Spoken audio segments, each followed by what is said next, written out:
জলবায়ু পরিবর্তনের প্রভাবে সৃষ্ট নানাবিধ সংকটের কারণে ভয়াবহ স্বাস্থ্য ঝুঁকিতে রয়েছে বাংলাদেশের কোটি কোটি মানুষ। সমুদ্রপৃষ্ঠের উচ্চতা বৃদ্ধি, লবণাক্ততা, সমুদ্রপৃষ্ঠের তাপমাত্রা বৃদ্ধি, বায়ুমণ্ডলীয় কার্বন ডাই অক্সাইড ও গ্রিনহাউস গ্যাস নির্গমন, বৈশ্বিক উষ্ণতা এসবের ফলে ভেক্টরবাহিত রোগ, তাপপ্রবাহ, খাদ্য নিরাপত্তা হুমকি এবং বায়ু দূষণ বাড়ছে প্রতিনিয়ত। এই অবস্থায় দেশের স্বাস্থ্য খাতকে রক্ষা করতে দ্রুত ও কার্যকর পদক্ষেপ নেওয়া জরুরি বলে মনে করছেন বিশেষজ্ঞরা। আন্তর্জাতিক উদারময় গবেষণা কেন্দ্র বাংলাদেশ আয়োজিত এক সেমিনারে বক্তারা এই উদ্বেগ প্রকাশ করেন। অনুষ্ঠানটির শিরোনাম ছিল স্বাস্থ্যের ওপর জলবায়ু পরিবর্তনের প্রভাব।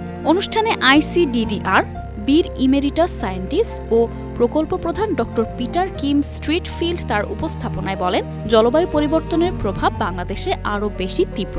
সমুদ্রপৃষ্ঠের উচ্চতা বৃদ্ধির ফলে উপকূলীয় অঞ্চলের বহু এলাকা পানির নিচে তলিয়ে যাওয়ার আশঙ্কা রয়েছে। ফলে বাস্তুচ্যুতি, কৃষি উৎপাদন হ্রাস এবং খাদ্য সংকট দেখা দিতে পারে।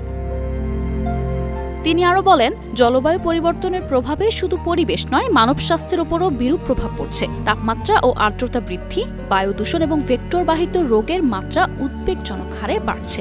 এ সময় তিনি বাংলাদেশের জলবায়ু এবং স্বাস্থ্য সংক্রান্ত রিয়েল টাইম তথ্য উপাত্তের ঘাটতির বিষয়টি তুলে ধরেন এবং বলেন, পরিকল্পনা গ্রহণের জন্য বাস্তবসম্মত ও সময়োপযোগী ডেটা থাকা অত্যন্ত প্রয়োজনীয়। অনুষ্ঠানে আইসিডিডিআর ও বীর HSCSTর গবেষণা কর্মকর্তা তানভীর আহমেদ বলেন, প্রতিষ্ঠানটি সম্প্রতি একটি তথ্যভিত্তিক ওয়েবসাইট চালু করেছে, যেখানে জলবায়ু পরিবর্তন ও জনস্বাস্থ্য সম্পর্কিত রিয়েল টাইম তথ্য পাওয়া যাবে।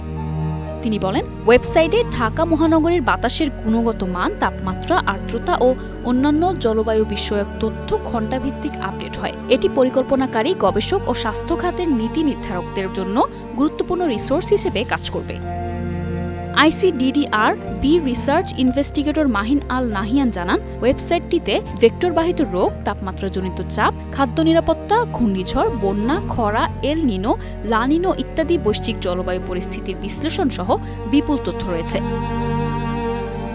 সমাপনী আলোচনা অধিবেশনে দেশের বিভিন্ন স্বাস্থ্য ও পরিবেশ বিষয়ক গবেষক, বিজ্ঞানী ও প্রোগ্রাম বাস্তবায়নকারীরা ওয়েবসাইটের ব্যবহারিক দিক, তথ্যে নির্ভরযোগ্যতা এবং ভবিষ্যতে কিভাবে এটি আরও তথ্যবহুল ও ব্যবহার বান্ধব করা যায় তা নিয়ে মতবিনিময় করেন।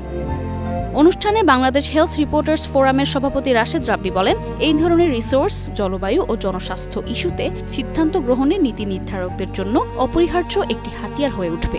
তিনি আইসিডিডিআর বি টিমকে ধন্যবাদ জানিয়ে বলেন, এই ওয়েবসাইটটি তথ্যভিত্তিক সাংবাদিকতা এবং জনসচেতনতা বৃদ্ধিতেও গুরুত্বপূর্ণ ভূমিকা রাখতে পারে।